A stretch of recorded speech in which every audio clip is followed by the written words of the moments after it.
Tapak kaki ini kelak akan membawa Indonesia menjadi lebih baik lagi.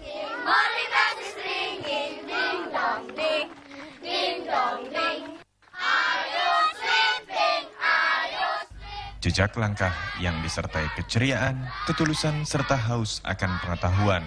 Semua itu akan bermuara pada satu tujuan, harapan masa depan nan gemilang.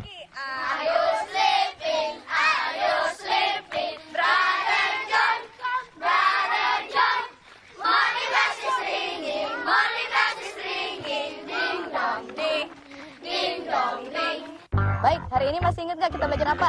Hal ini disadari betul oleh sosok wanita muda lulusan pendidikan bahasa Inggris di salah satu perguruan tinggi Bengkulu ini. Lanjutkan pelajaran tadi, bangun datar. Baik. Dalam memberikan pelajaran seusai sekolah, Bu Guru Vivi memberikan pelajaran tambahan dengan mengajar anak-anak ini di alam terbuka. Inilah salah satu metode yang menarik bagi anak-anak dusun Dura di dalam menyerap ilmu pengetahuan.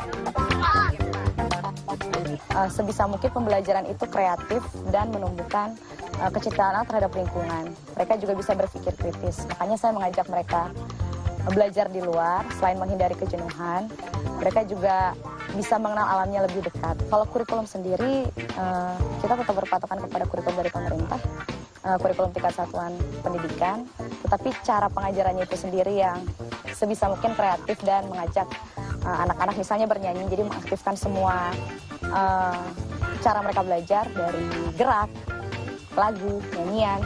Jadi pembelajaran yang didapat juga lebih lama nempel di kepala mereka gitu. 196 cm. Keterbatasan prasarana bukan alasan bagi mereka yang selalu semangat dan berusaha dalam menggapai setiap mimpi yang ada. Kayaknya sudah semakin gelap dan akhirnya les kita selesai. Assalamualaikum warahmatullahi wabarakatuh. Meski berada di tengah pegunungan dan jauh dari kesempurnaan, tak membuat mimpi anak-anak ini terhenti. Bentar ya, jangan didorong-dorong, Febri. Hati-hati.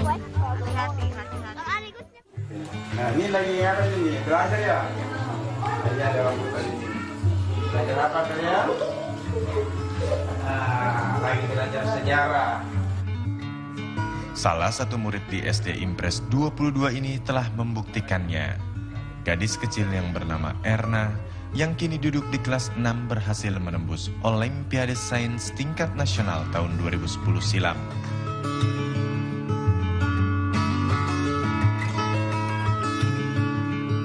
Walaupun saya bukan orang Jakarta, masih tinggal di Dusun Dura, tapi saya bisa juga ikut lomba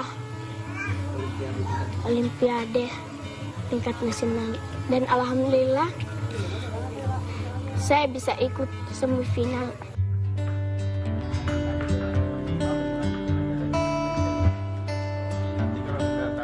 Bagi orang tua Erna, Aceh Mamang, yang juga merupakan Dewan Permusyawaratan Masyarakat di Desa Rura, ia merasa bersyukur atas keberhasilan sang anak mengharumkan nama desanya di tengah fasilitas yang seadanya.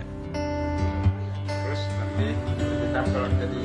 Nah, itu tadi saya sangat bersyukur dan sangat berbangga dan tidak henti-hentinya saya memberikan dorongan motivasi kepada anak-anak saya supaya dia bisa lebih meningkatkan lagi cara belajarnya baik di rumah maupun di sekolah.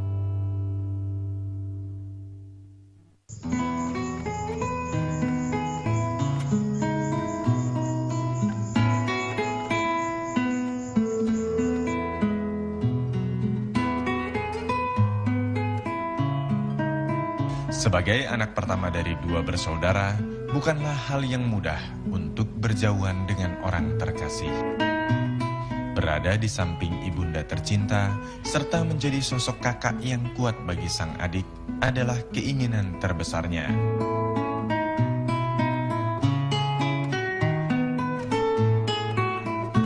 Terkadang, bila rasa rindu terhadap keluarga menghampirinya, ia hanya bisa mendengarkan suara dari kejauhan.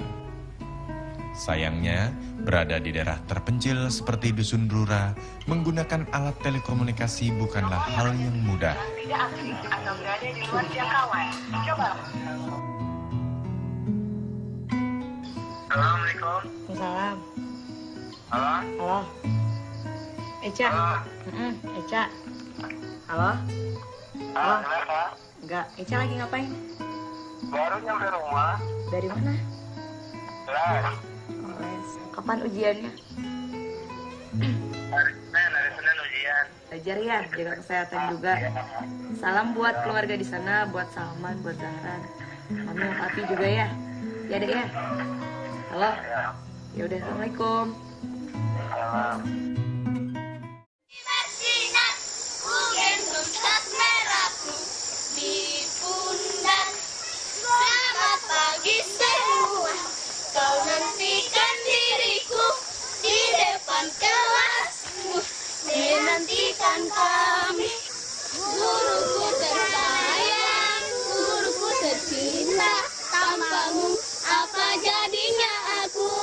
Tak bisa baca tulis, mengerti banyak kau. Guruku, terima kasihku. Anak-anak ini terbiasa menempuh jarak 2 km untuk sampai di sekolahnya.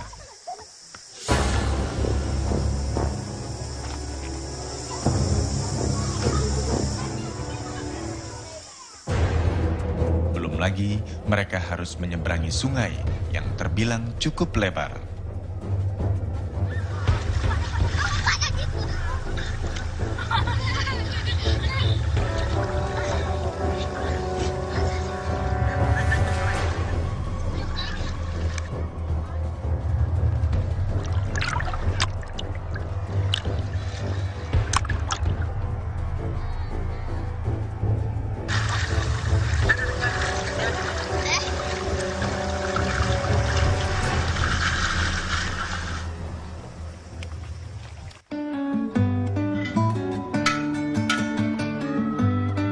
Beruntung pagi ini mentari bersinar cerah sehingga hujan tak turun menemani jejak langkah kaki kecil mereka.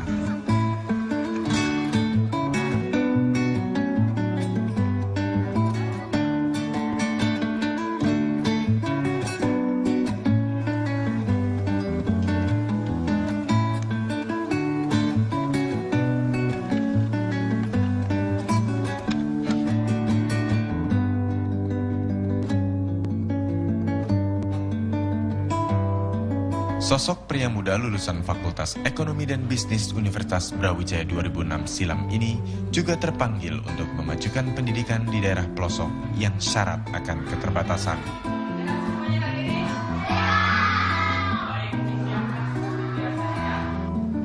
Anak-anak semuanya, hari ini kita belajar apa?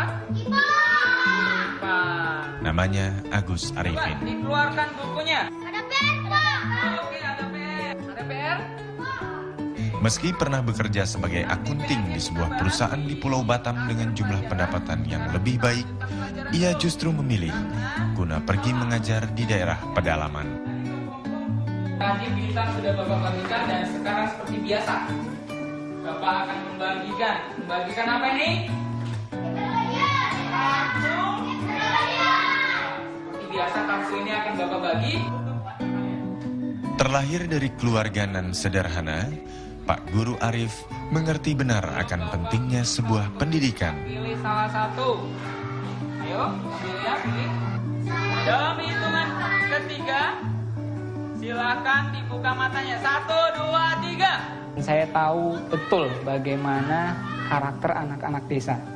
Mereka itu jangankan untuk berjuang meraih cita-cita mereka, gitu.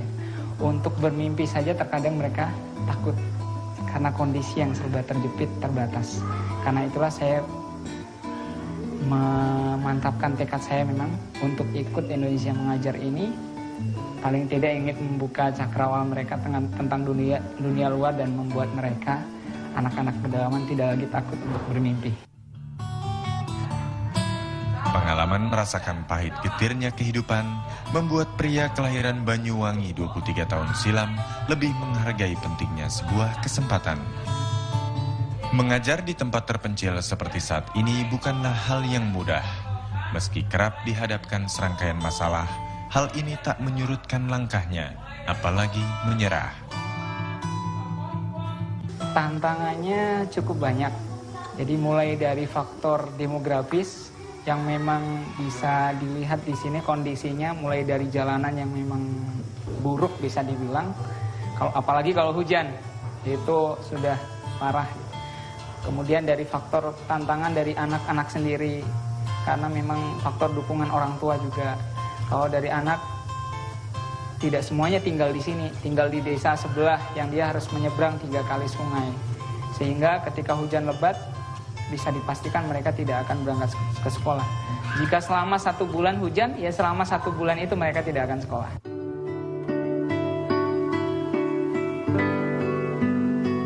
Kendala ini jugalah yang dirasakan Ibu Guru Hikmawati, yang merupakan salah satu rekan pengajar di sekolah dasar Impres ini. Kalau kendala sih banyak ya. Kita kan tidak tinggal di dalam. Kita mondar-mandir masuk itu, jadi yang jelas kendalanya itu alam. Jalanan yang belum bagus, masih bebatuan, terus bencana, rawan bencana lah. Karena kalau seperti sekarang kan musim hujan. Nah terkadang itu kalau musim hujan itu terkadang ada longsor di depan, terus berlumpur, baru jalanan juga licin. Minimnya jumlah staf pengajar membuat kehadiran guru muda seperti Pak Guru Arif sangatlah diperlukan daerah ini. Karena kan memang masih sangat kekurangan lah. Karena kalau guru honor itu, guru bantu, mereka punya tugas wajib itu kan cuma 2 kali 1 minggu. Sementara guru kelas itu cuma 3 orang. Guru bidang studi 2. Itu guru olahraga dengan guru agama. Tapi kalau guru kelas itu kan masih sangat kurang. Kalau dari saya sendiri ya sangat bersyukur. Syukur alhamdulillah dengan adanya pengajar muda yang datang di SD saya. Karena dengan demikian kami sangat terbantu. Mereka itu anak-anak yang punya semangat tinggi, yang mau betul-betul mengabdi, berbakti pada negara. Terutama di pendidikan ya, masalah pendidikan. Mereka tuh tidak main-main mengabdi, Mas. Baik, Bapak sudah tahu siapa di antara kalian yang akan mendapatkan bintang ini pada hari ini. Dan dia adalah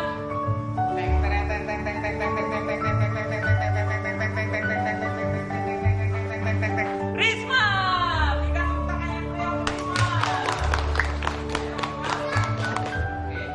Selamat ya, Risma.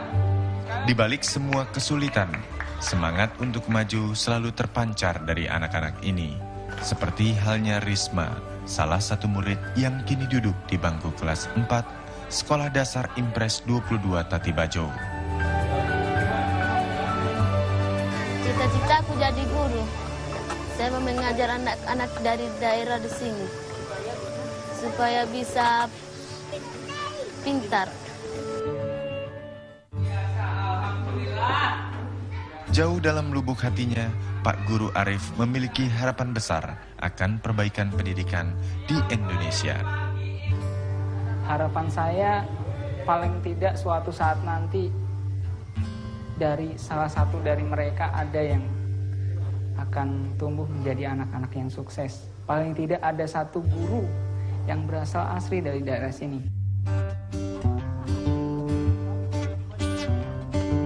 Dalam kesehariannya, Pak Guru Arif tinggal di rumah salah satu warga di Dusun Tatibajo.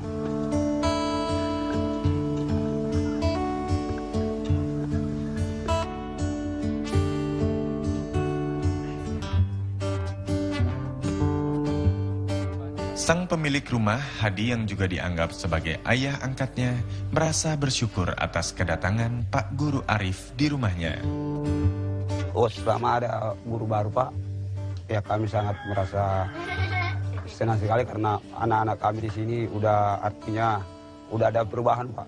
Jadi akhirnya anak kami juga sudah ada perubahan karena apa namanya? Artinya sudah giat belajar, Pak. Sosok Pak Arik di mata saya, Pak, baik sekali, Pak. Apalagi selama ada dia, Pak. Kalau siang, Pak, dia masuk mengajar, akhirnya pulangnya sorenya, Pak, dia mengajar anak-anak di Dusun Tadi Bayu ini ngaji, Pak. Tidak adanya fasilitas listrik dan air bersih tak lantas membuatnya patah arang.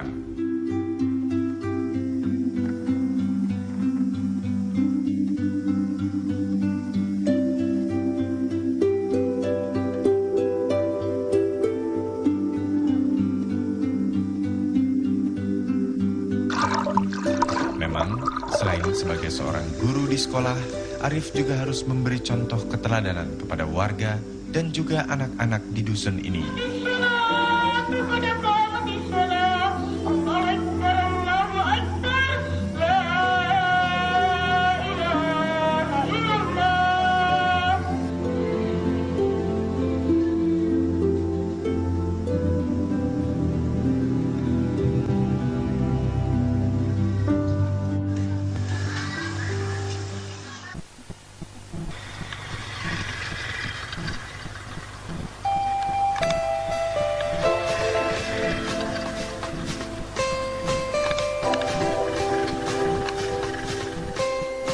Sosok pengajar muda yang mengabdikan dirinya menjadi guru di daerah pedesaan yang berada di Kabupaten Majene, Sulawesi Barat tak hanya Vivi dan seorang.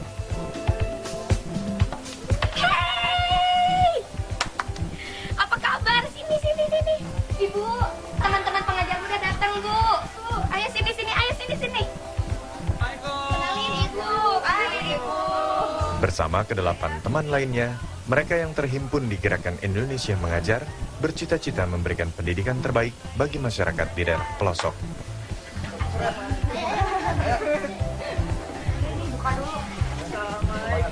Assalamualaikum.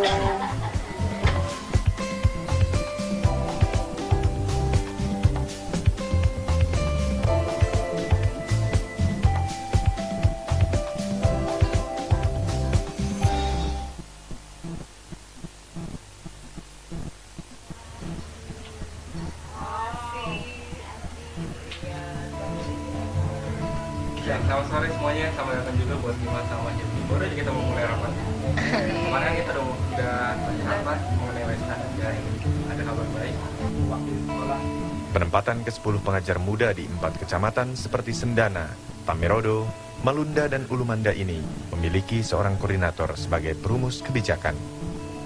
Pendaftaran untuk sekolah, pendaftaran anak-anak yang Novianus Efrat, seorang guru SDN 30 Inpres, Ulindang, Tamerodo inilah koordinator dari para pengajar muda di daerah Majene, Sulawesi Barat.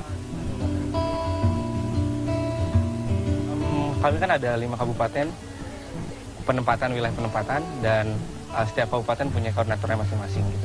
Sebagai koordinator yang kami lakukan tentu mengkoordinasikan teman-teman di sini kami terpisah jauh-jauh sekali, dan kami saling perlu yang namanya koordinasi di satu orang gitu, dan itulah tugas sebagai koordinator. Seperti hari ini, mereka melakukan rapat di daerah Lombang, Kecamatan Malunda.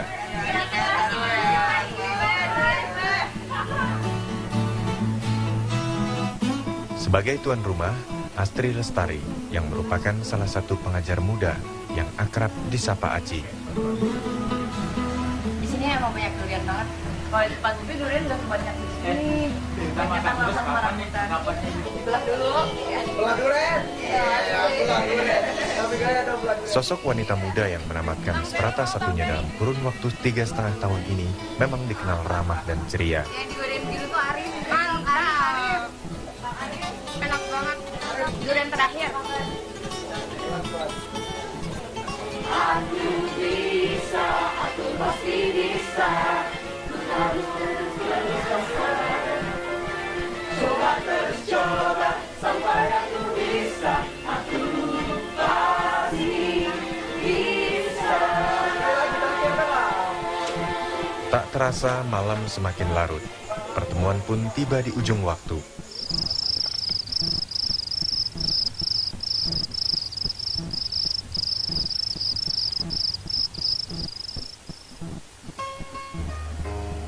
pertama ketika pertama kali menginjakan kaki di Majene ini, tepatnya di Dusun Lombang, hal yang pertama adalah listrik. Listrik itu di sini adanya menggunakan genset dari jam 6 sampai jam 10 malam saja. Dan sinyal di sini itu hanya bisa di spot-spot tertentu. Jadi saya biasanya berdiam diri di atas batu karena di sini di depan rumah ada sebuah batu yang sangat besar melebihi rumah-rumah warga. Di situ saya baru bisa mengakses sinyal dengan sangat leluasa. Ketika tahu tempat penempatan bagaimana keadaannya, tantangannya adalah untuk budaya. Karena pertama kalinya merantau, saya belum tahu budaya di Sulawesi itu seperti apa, bagaimana keseharian mereka, adat istiadat mereka. Dan itu memerlukan adaptasi yang cukup lumayan, harus mempelajari dulu bagaimana adat-adat mereka sebelum menginjakan kaki ke sini.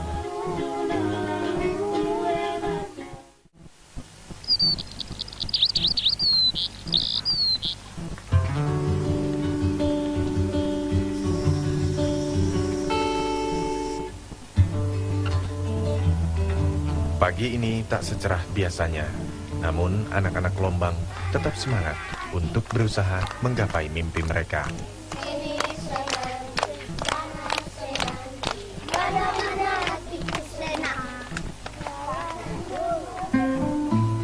Setiap paginya, Bu Guru Aci memulai aktivitasnya guna mengajar di SDN Impres 25 Lombang, Malunda, Majene, Sulawesi Barat.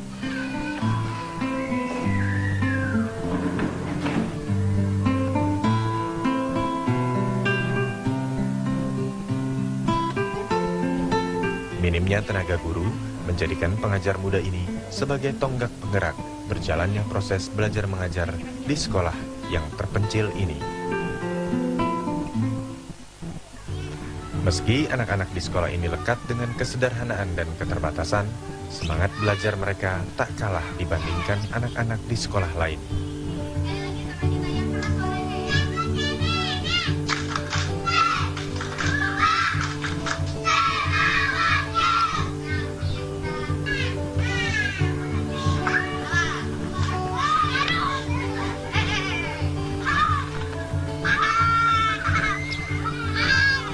Harapan untuk anak-anak Indonesia ke depannya, mereka menjadi generasi penerus bangsa yang penuh motivasi dan semangat yang tinggi. Karena bisa dilihat kalau terkadang banyak anak-anak yang ragu untuk bermimpi secara tinggi, yang ragu untuk memiliki cita-cita. Saya ingin anak-anak itu memiliki mimpi yang besar ketika dia kecil, memiliki semangat yang tinggi untuk mencapai cita-citanya, agar nanti Indonesia dipimpin oleh warga-warga yang cerdas. Dan 20 tahun ke depan mereka bisa menjadi pemimpin bangsa. Kalian tugasnya menggambar. Harus mengajar di daerah pelosok yang penuh dengan keterbatasan tak membuat gadis kelahiran Cianjur 22 tahun silam ini mengeluh. Terkadang, ia pun harus mengajar rangkap di beberapa kelas karena minimnya jumlah pengajar. Setelah saya mengajar di sini, kepuasan yang saya dapatkan adalah dari hati sendiri. Saya senang ketika berinteraksi dengan anak-anak dan melihat mata anak-anak yang penuh semangat untuk belajar. Itu menjadi obat saya di sini, karena saya jauh dari rumah, obat saya hanya anak-anak. Anak-anak itu ketika mereka rajin belajar, mereka semangat belajar, terobati rasa kangen dari rumah, rasa lelah, dan terhapus semua karena antusiasme anak-anak yang sangat tinggi untuk belajar. Arti anak-anak di mata saya adalah seperti benih. Benih yang belum tahu apa-apa.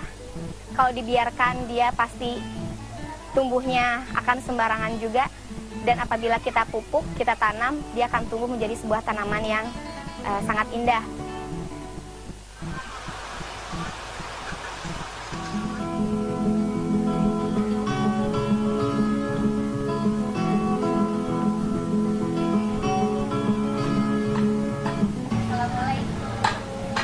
Hidup terpisah dari keluarganya yang tinggal di daerah Cianjur, Jawa Barat, serta menjalani kehidupan yang jauh dari kemewahan, tak membuat Bu Guru Aci menyesal mengikuti program Indonesia Mengajar.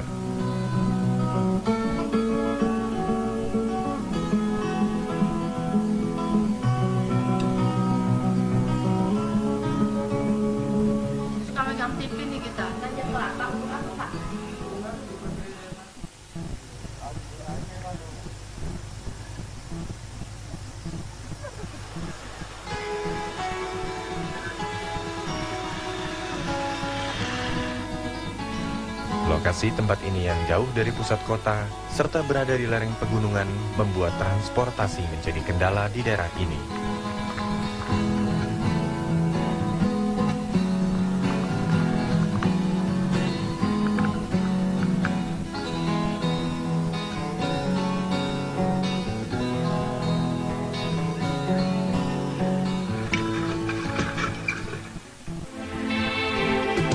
Meski di dalam undang-undang, anggaran pendidikan mencapai 20% dari total APBN, faktanya masih banyak potret buram yang menghiasi dinding negara ini. Guru Vivi, Arif, dan juga Aci adalah potret sekelumit manusia Indonesia yang rela meninggalkan kemapanan demi berbakti untuk negeri.